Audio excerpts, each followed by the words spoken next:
আমন্ত্রণ বিশ্ব বাংলায়, সঙ্গে আছি রায়হান রাব্বি। শুরুতেই সংবাদ শিরোনাম। জুন মাসের প্রথম 21 দিনে প্রবাসী আয় এসেছে 24,464 কোটি টাকা। ধারা অব্যাহত থাকলে রেমিটেন্স ছাড়াবে $280 কোটি। হজ শেষে কেনাকাটায় ব্যস্ত সময় পার করছেন বাংলাদেশিরা, প্রবাসীদের সহযোগিতায় কৃতজ্ঞ হাজিরা। এবং জার্মানিতে বাড়ছে তাপদাহ, শুষ্কতায় পানি শূন্যতা ও দাবানলের শঙ্কা। প্রবাসী বাংলাদেশিদের নিরাপদে থাকার পরামর্শ কমিউনিটি নেতাদের।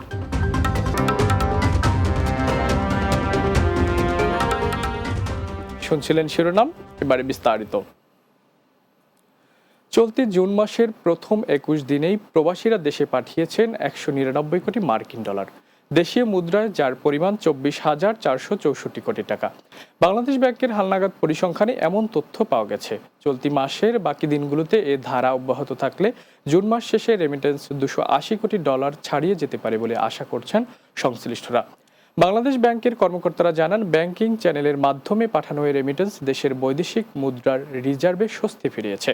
বিশেষজ্ঞরা বলছেন, হুন্ডি প্রতিরোধে সরকারের বিভিন্ন পদক্ষেপ, প্রণোদনা ও ব্যাংকিং ব্যবস্থার উন্নতির ফলেই রেমিটেন্সে এর ধারাবাহিকতা এসেছে। সবশেষ মে মাসে প্রবাসী বাংলাদেশিরা দেশে রেমিটেন্স পাঠিয়েছেন $297 কোটি, যা গত বছরের একই সময়ের তুলনায় 31.7% বেশি। মুসলিম বিশ্বের অন্যতম স্তম্ভ হল হজ। বর্তমানে হজ শেষ হলেও অনেকে অবস্থান করছেন দেশটিতে, ঘুরে দেখছেন বিভিন্ন শহর, আর ব্যস্ত সময় পার করছেন কেনাকাটায়। এ সকল হাজিদের সহযোগিতা করছেন দেশটিতে অবস্থানরত প্রবাসী বাংলাদেশিরা। জেদ্দা প্রতিনিধি সোহেল রানার প্রতিবেদনে বিস্তারিত। পবিত্র হজকে কেন্দ্র করে বিশ্বের লাখ লাখ হাজি অবস্থান করছেন মরুর দেশ সৌদি আরবে। হজ শেষে তারা দেশটির বিভিন্ন স্থাপনা পরিদর্শন করছেন, ব্যস্ত সময় পার করছেন কেনাকাটায়। দেশটিতে লাখ লাখ প্রবাসী বাংলাদেশি বিভিন্ন পেশায় কর্মরত রয়েছেন। সেই সুবাদে তারা এ সকল হাজিদের সহযোগিতা করে যাচ্ছেন। পরিচিত কাস্টমার, মানে একজন পরিচিত আরেকজন আসে, আমরা বার্গেনিং করানো যায় না, ওই জন্য ওই হিসেবে সবার লগে করানো লাগবে। দাম মার্কেট থেকে 2-4 কম পাওয়া যায়। আগের মতো সৌদি সরকার এখন উন্মুক্ত করে দেওয়াতে বিভিন্ন প্রদেশে তাদের পুরনো দিনের আত্মীয় স্বজনের সাথে দেখা করার সুযোগ পেয়েছেন।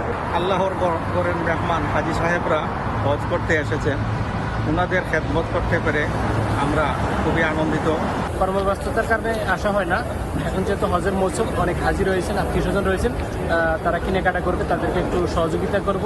হাজিদের পাশে এসে সহযোগিতা করায় প্রবাসীদের প্রতি কৃতজ্ঞতা জানান আল্লাহর মেহমানগণ। অন্য জায়গায় দেখছি আমরা সব হাজি সাহেবরা মিলে, আমাদের সাথে প্রায় 10-11 জন হাজি সাহেব, এটির সাথে বাইরে নিয়ে অন্য জায়গায় দেখলাম, কিন্তু রেট অনেক বেশি। তো আমাদের এক আঙ্কেল পরিচিত দোকানে নিয়ে আসলো, বাঙালি দোকান, এই জায়গায় আমরা অনেক কম দামে স্বর্ণ ক্রয় করতে পারছি। এখন হাজি সাহেবদের যেহেতু হজের কার্যক্রম শেষ, টুকটাক কেনাকাটা, এই জন্য হাজি সাহেবদেরকে নিয়ে এসেছি স্বর্ণের মার্কেটে, এবং টুকটাক তারা কেনাকাটা করবে। এরপরে আরব সাগর দেখে আমরা জেদ্দা শহরটা ঘুরে এরপর আমরা ইনশাআল্লাহ মক্কায় চলে যাব। এবছরের হজ সুষ্ঠুভাবে সম্পন্ন হওয়ার জন্য সৌদি সরকার এবং বাংলাদেশ সরকারকে অসংখ্য ধন্যবাদ ও মোবারকবাদ। পবিত্র হজ শেষ হওয়ার পরে কত মুসলমান নামাজ পড়ার জন্য আসলাম, সে দেখে হাজিদের সমাগম এবং বিভিন্ন দেশের হাজিরা উপস্থিতি দেখে বহুত ভালো লাগতেছে। এবছর বিশ্বের 171টি দেশ থেকে পবিত্র হজ পালন করতে সৌদি আরবে এসেছেন 16,73,230 জন। পবিত্র হজ পালন শেষে হাজি সাহেবগণ সৌদি আরবের বিভিন্ন স্থাপনা পরিদর্শন করছেন, সেই সঙ্গে তারা কেনাকাটায় ব্যস্ত রয়েছেন। আর এই সকল কাজে সহযোগিতা করতে পেরে স্থানীয় প্রবাসী বাংলাদেশি যারা আছেন তারা অত্যন্ত আনন্দবোধ করছেন।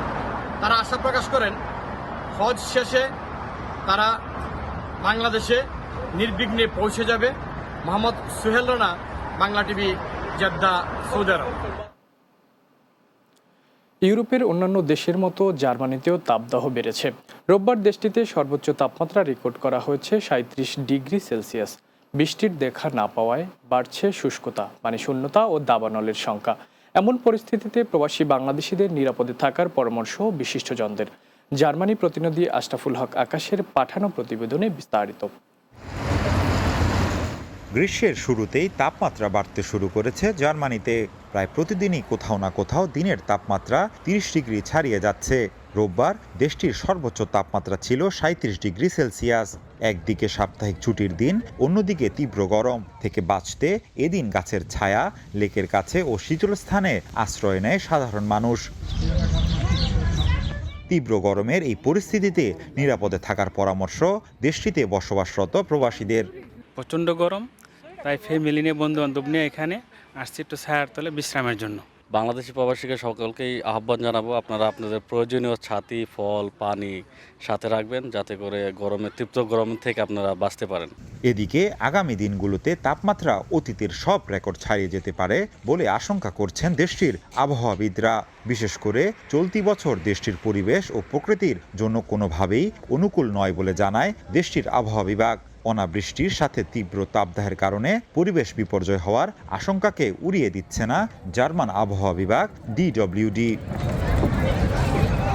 এদিকে গরমের দিনগুলোতে খুব বেশি প্রয়োজন না হলে বাইরে না যাওয়ার পরামর্শ দেশটির চিকিৎসকদের। একই সাথে হিট স্ট্রোক থেকে বাঁচতে পর্যাপ্ত পরিমাণ পানি, সাথে ছাতা অথবা টুপি ব্যবহারের পরামর্শও তাদের। জার্মানির প্রকৃতিবাদী সংগঠনগুলো তাপমাত্রা বৃদ্ধির এই বিষয়টিকে পরিবেশের বিপর্যয় হিসেবেই দেখছেন। একই সাথে তেল, গ্যাস ও খনিজ কয়লা পোড়ানোর ফলে বায়ুমণ্ডলে গ্রিনহাউস গ্যাসের পরিমাণ বৃদ্ধিকে দায়ী করছেন। আশরাফুল হক আকাশ, বাংলা টিভি, জার্মানি। বিশ্ব বাংলায় নিচ্ছে একটা বিরতি, ফিরে আসার পর অন্যান্য সংবাদের সাথে আরও যা থাকছে। বাংলাদেশি বংশোদ্ভূত 2 মার্কিন নাগরিককে কারাদণ্ড দিয়েছে যুক্তরাষ্ট্রের ফেডারেল আদালত। মেয়র নির্বাচনে ভোট জালিয়াতির অভিযোগ।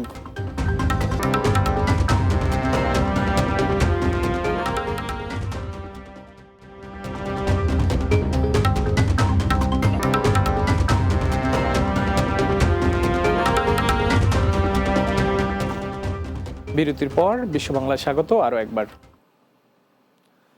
মদিনা ব্রাহ্মণবাড়িয়া জাতীয়তাবাদী ঐক্য পরিষদের উদ্যোগে ঈদ পুনর্মিলনী ও গণসংবর্ধনা অনুষ্ঠিত হয়েছে। জেদ্দা প্রতিনিধি সোহেল রানা জানান, আশরাফুল ইসলাম রবিনের সভাপতিত্বে অনুষ্ঠান সঞ্চালনা করেন জিয়াউর রহমান। এতে প্রধান অতিথি ছিলেন সৌদি আরব পশ্চিমাঞ্চল যুবদলের যুগ্ম আহ্বায়ক ইনভেস্টর হাজি সালাউদ্দিন ভুইয়া। বিশেষ অতিথি ছিলেন স্বেচ্ছাসেবক দলের প্রস্তাবিত সাধারণ সম্পাদক হানিস সরকার উজ্জ্বল, মোহাম্মদ আলী হারুন ও শাহনিয়াজ ভুইয়া। সংবর্ধিত অতিথি হিসেবে ছিলেন আখাউড়া উপজেলা বিএনপির সভাপতি আলহাজ জয়নাল আবেদিন আব্দু। এ সময় বক্তব্য রাখেন আনোয়ার অনিক, স্বপন, নাজমুল হোসেন, মেহেদি হাসান, জাকির হোসেন ও সারোয়ার হোসেন সহ আরও অনেকে। স্পেনের বার্সেলোনায় Beanibazar Janakalyan cultural association in কাতালোনিয়ার কমিটি গঠনের লক্ষ্যে আলোচনা সভা অনুষ্ঠিত হয়েছে। স্পেন প্রতিনিধি লোকমান হোসেন জানান, দেশটির স্থানীয় এক হলরুমে সংগঠনের সভাপতি লুৎফুর রহমান সুমন এর সভাপতিত্বে আয়োজন করা হয়।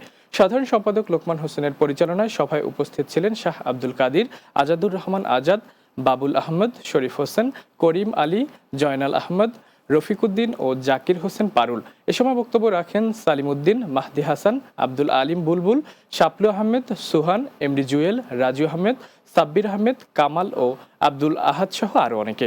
পরে সকলের মতামতের ভিত্তিতে চলমান সংগঠনকে বাতিল করে নতুন কমিটি গঠন করার সিদ্ধান্ত গ্রহণ করা হয়। লুৎফুর রহমান সুমনকে প্রধান করে উপজেলার 11টি ইউনিয়নের 2 জন করে প্রতিনিধি নিয়ে 22 জন সদস্য নিয়ে আগামী 1 মাসের মধ্যে নতুন কমিটি গঠন করার সিদ্ধান্ত গ্রহণ করা হয়। ওমানের আল সুয়াদিতে প্রবাসী বাংলাদেশি পরিবারদের অংশগ্রহণে ফ্যামিলি গেট টুগেদার অনুষ্ঠিত হয়েছে। ওমান প্রতিনিধি পলাশ সেল জানান, সম্প্রতি আয়োজিত এই মিলন মেলায় শতাধিক প্রবাসী পরিবার স্বতঃস্ফূর্তভাবে অংশগ্রহণ করেন। এই আয়োজনে ছিল শিশুদের চিত্রাঙ্গন, খেলাধুলা, নারীদের জন্য সাংস্কৃতিক প্রতিযোগিতা ও সকলের জন্য ছিল মনোমুগ্ধকর সাংস্কৃতিক অনুষ্ঠান ও প্রীতিভোজ। আয়োজক কমিটির পক্ষ থেকে জানানো হয়, প্রবাসী পরিবার সহ এসব মিলন মেলা প্রবাসীদের মাঝে সৌহার্দ্য ও ঐক্য বাড়িয়ে দেয়। ভবিষ্যতে আরও বড় পরিসরে এমন আয়োজন করা হবে। যুক্তরাজ্যে এসএসসি 1985 ব্যাচের বন্ধুদের সংগঠন ক্লাব 85 ইউকের মিলন মেলা ও রুবি জয়ন্তী অনুষ্ঠিত হয়েছে। লন্ডন প্রতিনিধি ফজলুল হক জানান, ইস্ট লন্ডনের ইমপ্রেশন ইভেন্ট ভেন্যুতে আয়োজন করা হয়। সংগঠনটির সদস্য সচিব আজমাল হোসেনের পরিচালনায় এতে স্বাগত বক্তব্য রাখেন কনভেনর এমদাদ আহমেদ। এ সময় বিভিন্ন স্কুল থেকে 1985 সালে এসএসসি পাশ করা প্রবাসীরা একত্রিত হয়ে আয়োজনকে রূপ দেন এক খণ্ড বাংলাদেশে। এতে সহযোগিতা করে ইমপ্রেশন হল কর্তৃপক্ষ।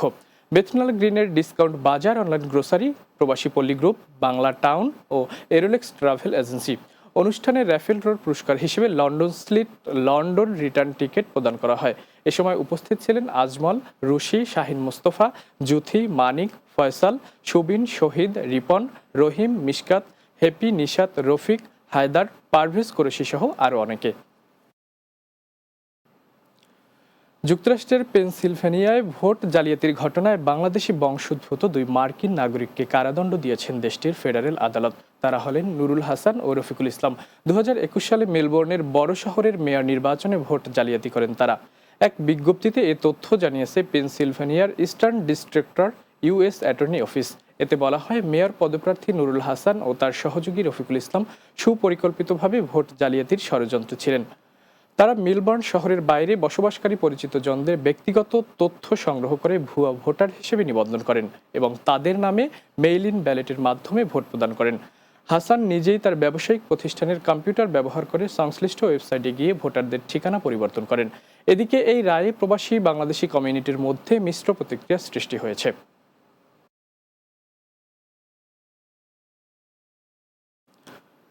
শেষ করছি বিশ্ব বাংলা, যাওয়ার আগে শিরোনামগুলো আরও একবার। জুন মাসের প্রথম 21 দিনে প্রবাসী আয় এসেছে 24,464 কোটি টাকা। ধারা অব্যাহত থাকলে রেমিটেন্স ছাড়াবে $280 কোটি। হজ শেষে কেনাকাটায় ব্যস্ত সময় পার করছেন বাংলাদেশিরা, প্রবাসীদের সহযোগিতায় কৃতজ্ঞ হাজিরা। জার্মানিতে বাড়ছে তাপদাহ, শুষ্কতায় পানিশূন্যতা ও দাবানলের শঙ্কা। প্রবাসী বাংলাদেশিদের নিরাপদে থাকার পরামর্শ কমিউনিটি নেতাদের। এবং বাংলাদেশি বংশোদ্ভূত 2 মার্কিন নাগরিককে কারাদণ্ড দিয়েছে যুক্তরাষ্ট্রের ফেডারেল আদালত, মেয়র নির্বাচনে ভোট জালিয়াতির অভিযোগ।